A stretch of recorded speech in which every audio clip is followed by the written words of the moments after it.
Salut les amis, j'espère que vous allez bien. Dans cette vidéo, on va parler de deux rencontres, à savoir Reims, Paris Saint-Germain et Real de Madrid, Espagnol, Barcelone.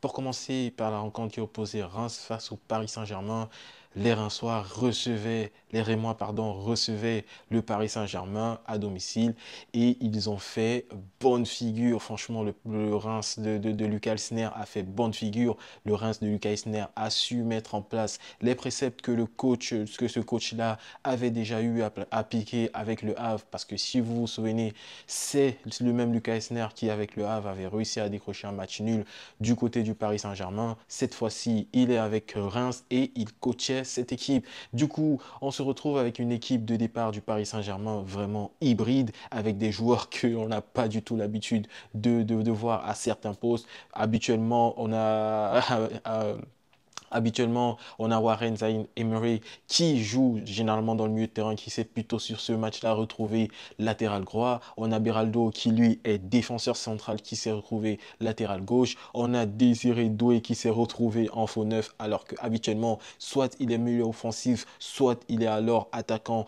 du côté gauche, ailier gauche.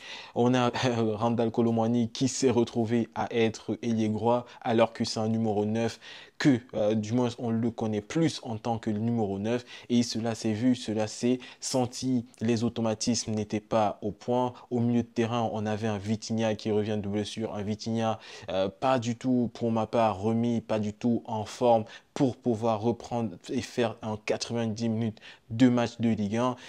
Tout ça, tous ces événements-là ont conduit le fait que Reims a rapidement ouvert le score. Reims a pris l'avantage avec un Marquinhos qui a commencé la rencontre de façon poussive, de façon laxiste.